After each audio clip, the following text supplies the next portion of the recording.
Olá!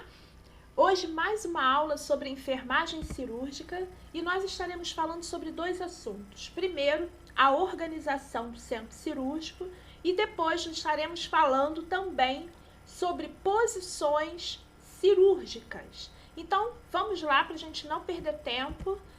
Bem, o primeiro tópico, que nós vamos estar conversando um pouco sobre a equipe cirúrgica, E aí, quando a gente fala da equipe cirúrgica, a gente pensa, quais são os profissionais da equipe cirúrgica? Então, a gente olhando essa foto aqui ao lado, a gente está vendo aí instrumentador, cirurgião, estamos vendo aqui atrás, a gente tem o anestesista que acompanha o paciente em todos os momentos. Então, nós vamos estar conhecendo um pouquinho sobre essa equipe cirúrgica. Então, vamos nós. Então, nós vamos ter aí, coloquei aí o quadro básico, de uma cirurgia, de uma equipe cirúrgica. Então, nós teremos médico, cirurgião, o chefe, que é o responsável. Normalmente, dependendo do tamanho da cirurgia, eles têm 1 ou 2 assistentes, além do anestesista, que também é o médico, o instrumentador cirúrgico, um enfermeiro que fica ali naquela organização da sala e o circulante. Então, nós vamos estar falando rapidamente sobre a função dessa equipe cirúrgica. Bem, quando a gente fala aqui, porque eu falei da função da equipe, a gente tem então os médicos, nós vamos estar focando aqui na função do circulante, ok? Então, a função do circulante dentro da equipe cirúrgica, que é o que importa pra gente.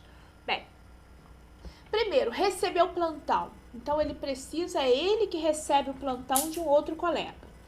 Lavar as mãos, sair de praxe, Fazer a limpeza de todo o local, então a limpeza da área, a organização do setor é função também do circulante. Ler o aviso da cirurgia, porque normalmente o mapa cirúrgico, a gente tem dentro da unidade cirúrgica, nós temos um mapa cirúrgico.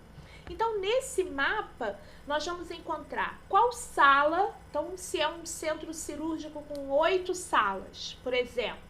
Então, a gente vai ter lá no mapa, só um exemplo.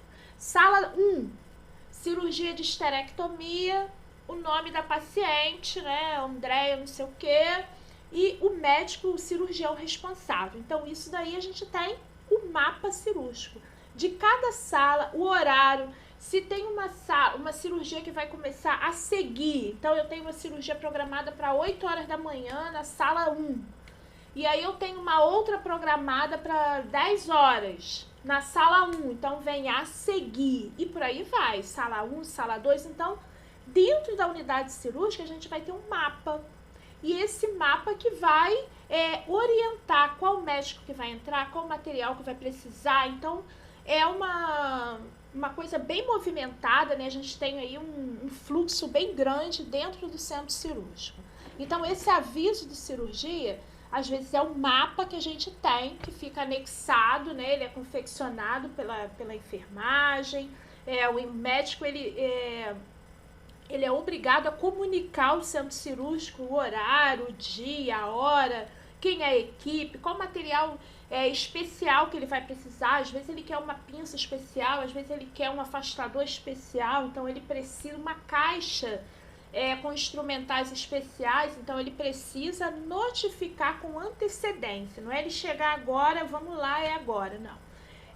Quando a gente tem cirurgias eletivas, essas cirurgias agendadas, tudo tem que ser desta forma, comunicado previamente. É diferente de uma cirurgia de emergência, uma unidade hospitalar que trabalha com emergência. Então, é o que surgir, a equipe tem que estar pronta para atender aquele pedido, tá bom? Ver a disponibilidade de bolsa de sangue e fazer o pedido se necessário. Então, dependendo da cirurgia, o médico já vai sinalizar, vou precisar de sangue para esse paciente. Então, o circulante já tem que estar ligado no tipo sanguíneo que vai ser necessário para poder comunicar o banco de sangue. Então, essa disponibilidade tem que ser feita para a gente não ter intercorrências nenhuma no momento da cirurgia. E por último aqui, nesse slide, preparar a sala do centro cirúrgico, providenciar o que faltar de material. O que falta ali vamos dizer assim, estou precisando de mais compressas, de mais gases, de um fio diferente. E aí o circulante, o nome, né, já diz, ele vai circular, ele vai ter o acesso, né? A gente pensa o seguinte, ele é o meio aí de ligação entre a parte externa e a parte interna do centro cirúrgico, que é aquela sala cirúrgica. Ele pode sair da sala e ir no almoxarifado, ele pode ir chamar um outro médico, ele pode fazer essa movimentação aí dentro do centro cirúrgico. Muito bem. Verificar o lavabo. Quando eu falo aqui verificar o lavabo, eu estou me referindo, né, àquela pia que a gente já viu, onde é feita a lavagem, a degermação das mãos. Por que a gente tem que verificar? Para ver se não está faltando material ali, se tem o sabão adequado, ok? Se tem papel toalha, se não tem, se tem como. Tudo tem que ser providenciado com antecedência. Preparar o material para anestesia, isso daí normalmente o anestesista solicita para a enfermagem. A gente deixa já o material sem a fita de lacre, já e distribuir nos respectivos lugares. Então, às vezes é um material que vem lacrado, que não necessariamente é a embalagem estéril. A gente já deixa ela pronta para uso, ok? Sem contaminar. Confirmar se todos os equipamentos estão funcionando corretamente. Então, o monitor, o bisturi elétrico, a aspiração elétrica, os gases. Isso a gente vai fazer com a prática, né? Ninguém vai... A gente falando tudo isso, né, dá até um certo medo, né, do centro cirúrgico. Mas de forma nenhuma alguém vai pegar você, recém-formado, e vai colocar dentro de um centro cirúrgico sem um treinamento adequado, ok? Então a gente não precisa ficar com medo, não ficar apavorado, mas o importante é a gente conhecer, a gente saber, e é lógico que tudo isso a gente aprende com a prática. Se algum dia vocês estiverem trabalhando em um centro cirúrgico, vocês vão sentir isso, vocês vão ver que cada dia é um aprendizado diferente, ok? Bem, o técnico de enfermagem, que é o circulante, esse circulante que eu falei, ele não necessariamente é um técnico, ele pode ser um enfermeiro também e ser o circulante da sala, ok? O importante é a gente ter alguém da enfermagem nesse vínculo aí, fazendo essa ligação. Então, em relação ao cliente, o que o técnico deve fazer? Identificá-lo, isso é importante. Verificar a tricotomia. Existência de próteses. Então, é importante quando o paciente chega, mesmo com aquele check-in, né, mesmo com tudo a gente fez, pode acontecer de passar. Então, é um reforço a mais para a segurança do paciente. Então, existência de próteses, a gente vai perguntar se ele usa alguma prótese, se ele tem alguma joia, alguma sonda, algum dreno, o que ele tiver, é importante a gente registrar e, se for o caso, retirar, ok? Prótese auditiva, prótese dentária, nada disso o paciente pode ir para o centro cirúrgico e se ele já estiver lá dentro e a enfermagem verificar, tem que retirar. Okay? Saber aí se o paciente ele recebeu o pré-anestésico lá fora, né, antes de entrar no centro cirúrgico, e os sinais vitais, que também é importante. Se ele tiver em jejum, né, isso daí a gente precisa saber para a gente não ocorrer na hora da cirurgia, na hora da anestesia, né, o paciente apresentar vômito, o paciente broncoaspirar, que aí seria uma coisa até mais grave, né? Mais grave, o esvaziamento intestinal e urinário quando necessário. Tem cirurgias que a gente pode, né, pedir o paciente para urinar antes. Isso daí a gente verifica, a gente ajuda o paciente. Quando, dependendo da cirurgia, às vezes, o médico vai pedir para passar uma sonda vesical, né, e aí é outro detalhe. Mas é importante a gente checar esses detalhes. Intercorrências, a gente tem que estar ligado aí, caso haja uma intercorrência, Colocar o paciente em posição cirúrgica, que hoje a gente vai falar um pouquinho sobre posição cirúrgica. Colocar placas de bisturi elétrico, se for necessário, né? É importante nessa questão da placa, que pode ocorrer, ela mal posicionada, ela pode causar uma queimadura no paciente, e o paciente está anestesiado, ele não vai sentir. Então, se ela não estiver no local correto, né? Então isso tudo é importante, o técnico ou o circulante ou o enfermeiro, quem estiver ali naquela sala, de observar esses detalhes. Observar e assistir o paciente em suas necessidades. Então, o que a gente vê ali, que nós estamos falando nesse momento em relação ao paciente, o que a gente vê que está precisando, a gente precisa estar pronto a assistir aquele paciente. Muito bem. Agora, quanto ao material, né, é importante a gente colocar o hamper, o balde próximo ao procedimento. O hamper a gente já viu, né, em outra aula. Ligar o foco central, então, que é esse foco que fica bem em cima da mesa cirúrgica. Ligar os aparelhos elétricos, prover necessidades como fios, gases, compressas, manter limpo. Então, se houve alguma coisa, se caiu alguma coisa no chão, é importante o circulante ele está ligado em todos os detalhes. De forma nenhuma, se caiu uma pinça, ninguém pode pegar aquela pinça a não ser no circulante. O médico não pode abaixar, o instrumentador não pode pegar nada no chão, porque ele vai acabar contaminando. Então, é importante a gente estar atento a tudo isso aí durante, né, uma cirurgia. Além de anotar o início da cirurgia, o horário do término, o horário do início. Utilização de materiais, normalmente no centro cirúrgico a gente tem um check-in, né, uma planilha onde a gente marca tudo que foi sendo usado, até para poder posteriormente ser cobrado, aí, se for um convênio, ser cobrado do convênio ou ser cobrado do SUS. Então é importante a gente ter esses registros. O estado geral do paciente e outros detalhes que surgirem ali. Quanto ao exame anátomo-patológico, né, o que a gente conhece aí por biópsia, então, se houve uma cirurgia com coleta de material, é importante a enfermagem, ela está atenta para a gente não ter perda de material. Imagine, o paciente faz uma biópsia, né, colhe o material para biópsia, e a enfermagem, por descuido, acaba enrolando numa compressa, acaba indo para o lixo, e aí a gente perde o material, assim, muito importante. Então, toda cirurgia que ocorrer, coleta de material para biópsia, é importante a enfermagem estar atenta. Então, nesse frasquinho, normalmente é colocado num frasco ou num vidro maior, depende do tamanho da peça cirúrgica que foi retirada. O nome do paciente, a gente identificar, porque imagina depois que eu tiver com um monte de vidros, eu não vou saber mais o nome do paciente, de quem era o quê. Então, isso, a identificação é muito importante. O nome do paciente, o número do registro dele ali naquela unidade, o número do prontuário, o pedido do exame, que tem que ser carimbado pelo médico, e o frasco, né, que normalmente é colocado com formol para poder preservar aquele material.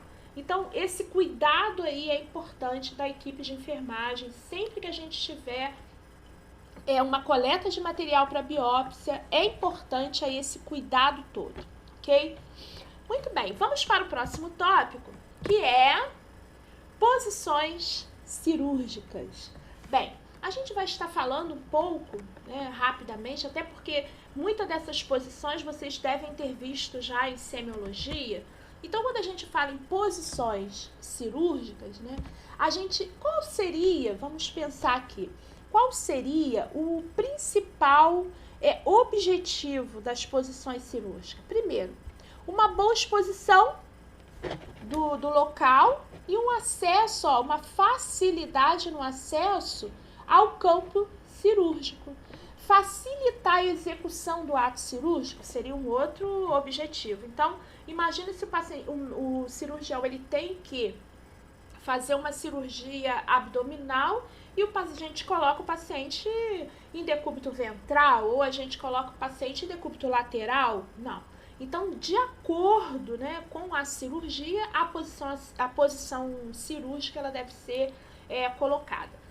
Bem, agora quem define qual posição que a gente vai colocar é a equipe ali, o cirurgião. Isso daí tem que ser um trabalho em equipe. Então, o médico ele vai falar, não, vamos colocar na posição tal, porque vai melhorar.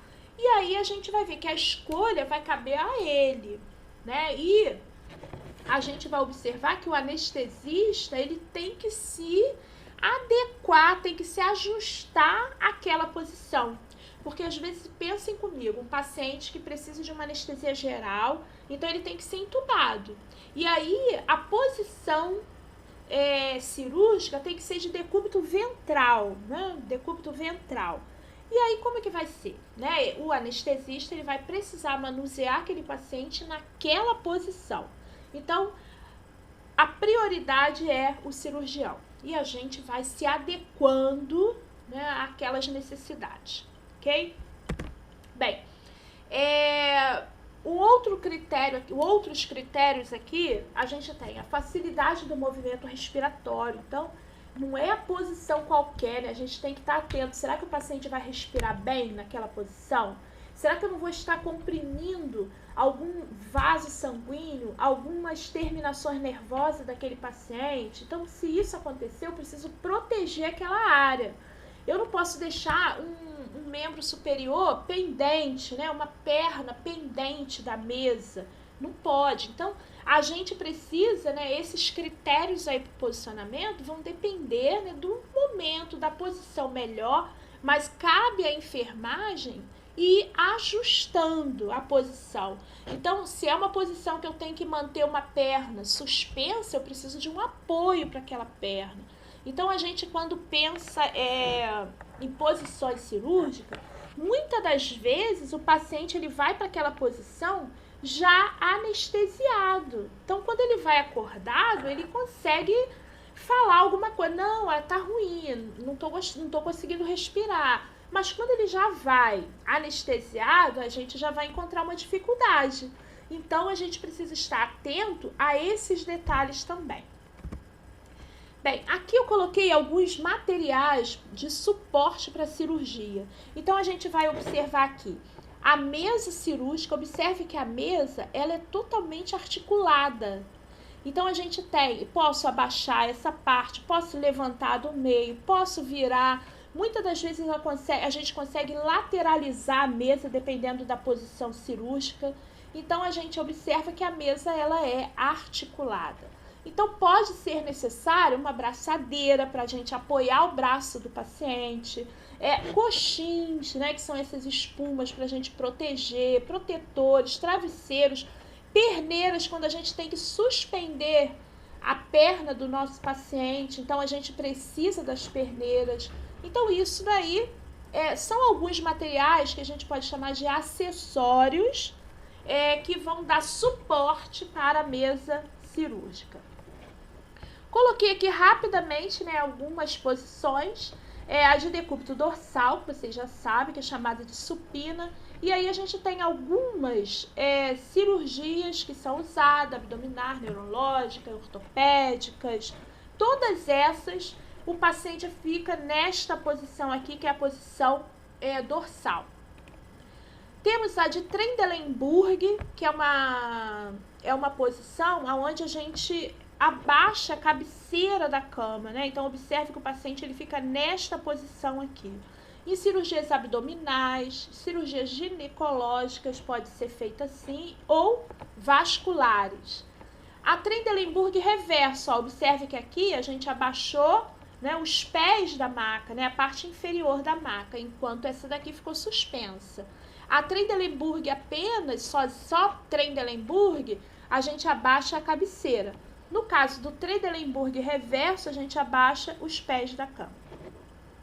Cirurgia de ombro, neuro, cabeça e pescoço, cirurgia plástica, otorrino, oftalmo, cirurgia de mama, incluindo próteses. Então, são alguns casos que o paciente é colocado na posição de Trendelenburg reverso.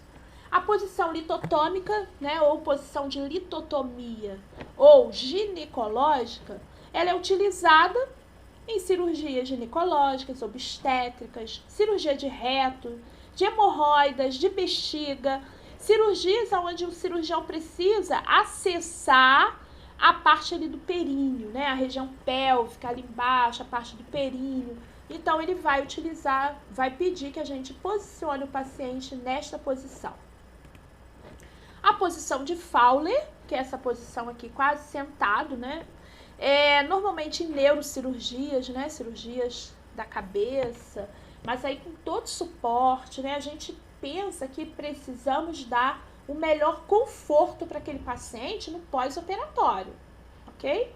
Porque às vezes, dependendo, por exemplo, aqui, ó, uma neurocirurgia, às vezes dura 8, 10 horas ou mais.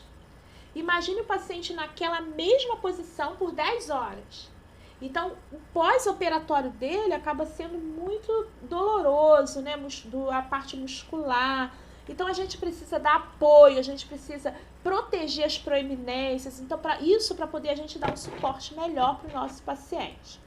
A posição prona, essa posição prona aqui, atualmente foi muito utilizada, vocês devem ter visto, muito utilizada para os pacientes de COVID.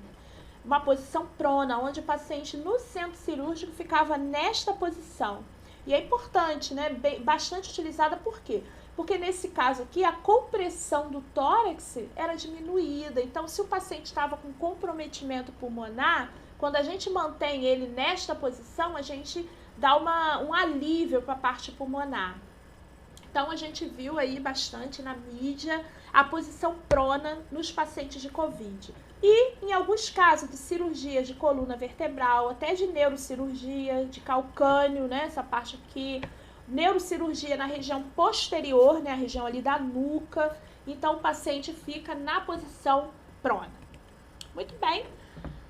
Posição de decúbito lateral, isso aqui é fácil, observe aqui, ó, o apoio que foi dado, né, cirurgia de tórax, renais, exames intestinais. Essa posição aqui, que é de canivete, de Kraske ou de DePage, é utilizada mais para cirurgias da região anal e alguns tipos da cirurgia de coluna. Bem dolorida, né? Essa posição no pós-operatório, tá? Por causa da compressão, por causa propriamente da posição. E, gente, chega, né? Corri um pouquinho, porque passei já 2 minutos, queria parar em 20 minutos, para não ficar tão cansativa para vocês. Bem, fiquem com Deus, até a próxima aula, onde estaremos juntos novamente.